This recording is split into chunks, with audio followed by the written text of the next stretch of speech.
This has probably happened more times than you can count. You are sitting on the couch, or you have just come home after a long day, and your dog rushes over right away. Their tail is wagging, they press against you, sniff you, and start licking your hands, feet, or even your face. Most people assume they know exactly why. They think it is simply a dog's way of kissing and showing love. That idea sounds sweet and reasonable, right? But before we go further, tell us your dog's name in the comments so everyone watching can meet your furry friend. The truth is, licking is not always just a kiss. It can be one of the most complex ways dogs communicate with humans. Behind that small behavior may be ancient instinct, emotional reading, and even signals most owners completely miss. And the further you watch, the more you may realize just how many blind spots there are in what you thought you knew. Let us start with the most common explanation: salt. Human skin sweats. Sweat contains salt. Dogs like to lick because it tastes good. Sounds perfectly reasonable, right? That is where most people think the story ends. But science does not run on what sounds reasonable. It runs on evidence. Dr. Stanley Coren at the University of British Columbia conducted an experiment to find out whether this theory was actually true. He used 20 dogs in a simple test. Their owners put a saltwater solution on one knee and let it dry. The other knee was wiped with plain water only. Then they watched to see which side the dogs licked more. If the salt theory were correct, the dogs should have clearly preferred the knee with salt on it. But that is not what happened. The results showed no meaningful difference. The dogs spent almost the same amount of time licking the salted knee and the unsalted knee. In other words, a belief that many people trust does not have solid experimental support. So, if it is not about salt, then what is it about? That is where the story starts getting much more interesting.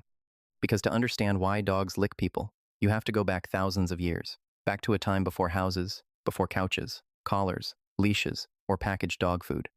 Back to when dogs still carried most of the behavioral inheritance of their wild ancestors, wolves. In the wild, wolf pups often lick around their mother's mouth. That is not some sweet little gesture. It is a survival mechanism. That licking triggers the mother wolf to bring up pre-chewed food for her pups. It is a way of asking to be fed. At the same time, it is also a gesture of submission, part of the social language of the pack. Now think about that for a second. A behavior once used to say, "I need food," or "please take care of me," was preserved through genetics and still exists in modern dogs today. So when your dog runs up and starts licking you, sometimes it is not just showing affection. It is activating an ancient behavioral code, one so old that it predates the relationship between domestic dogs and modern civilization itself. And this is where things go even deeper. Because this behavior is not just a leftover from evolution, it is also neurochemistry happening in the dog's brain, in real time. According to the American Kennel Club, when dogs lick, their brains release endorphins. Endorphins are neurotransmitters associated with pleasure, relaxation, reduced discomfort, and relief from stress. Put simply, licking is not just a way for dogs to communicate with the outside world. It is also a way for them to regulate what is happening inside. That helps explain why many dogs lick their owners when they are overly excited, stressed, restless, or after spending time apart. It is not only saying, "I like you." It may also be saying, "Being close to you helps me feel better." And if you really think about it, that is even more touching. Because in your dog's mind, you are not just the one who feeds them, walks them, or throws the ball. You are part of their safety system. Something that, when touched, smelled, or licked, helps their nervous system calm down. But that is still not all. If you are still here, hit the like button so we know you are with us. Let us keep going. There is something many people never notice. A dog's tongue is not just for taste. It is also a tool for gathering information. When your dog licks your skin, it is not simply kissing you, it is studying you.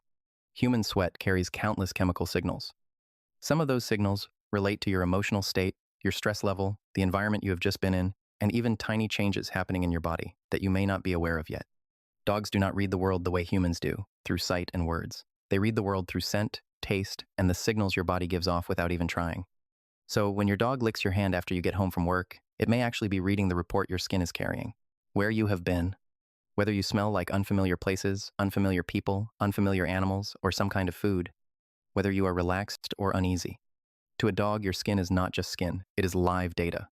And this is what makes licking so strange that it almost goes beyond ordinary intuition. There are days when you do not cry, you do not say anything, you still walk around normally, you still work, you still smile, but your nervous system is tense, your body is tired, your stress hormones have shifted, your body odor has changed too, and your dog can sense it. Then it comes over and licks you. You think it is begging for food. It might actually be checking to see what is going on with you.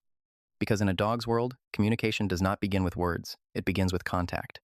A dog's affection is not like a human writing a card or saying something sweet. Their affection moves through instinct, through the body, through repeated behavior. Licking can be a sign of attachment. It can be a memory from puppyhood when a mother dog cared for her pups through licking and close contact.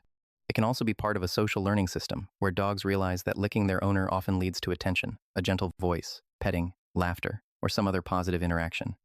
In other words, part of the love here is real love. The rest is behavior strengthened through hundreds, even thousands of repetitions. The dog licks.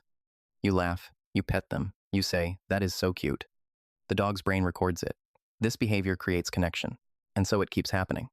But here is the part very few people talk about, because it ruins the cute picture we like to believe. Licking is not always a positive thing. Sometimes, when it becomes excessive, it is no longer about affection at all. It may be a sign that the nervous system is struggling.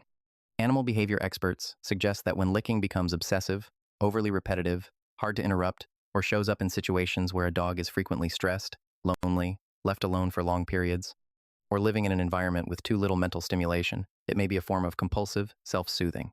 Put simply, the dog may be using licking the way a person might bite their nails, shake a leg, or repeat a movement when anxious.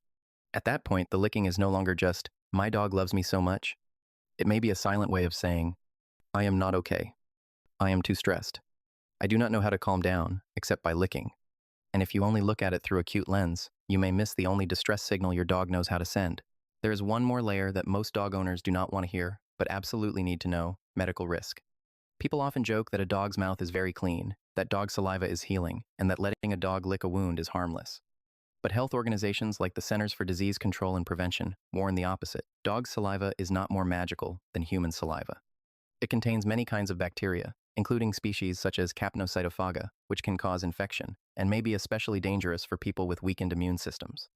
That does not mean you need to be afraid of your dog. It does not mean every lick is dangerous, but it does mean we should stop romanticizing a biological behavior so much that we ignore reality. Loving dogs does not mean believing something untrue. Loving dogs means understanding them correctly. So now, when your dog licks you, there may actually be several things happening at once. It may be a way of showing attachment. It may be replaying an ancient instinct passed down from wolf ancestors. Sometimes, it is simply a way of asking for your attention.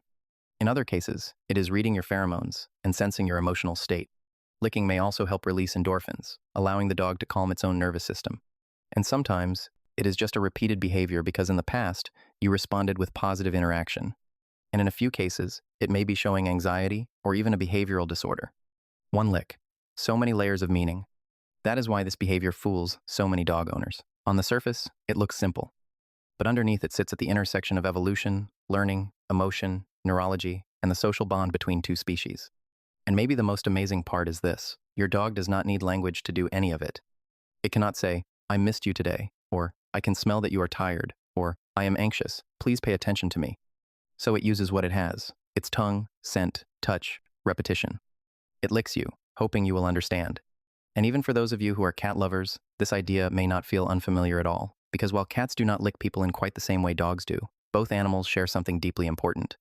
They often communicate through very small, repeated behaviors that are easy for humans to overlook.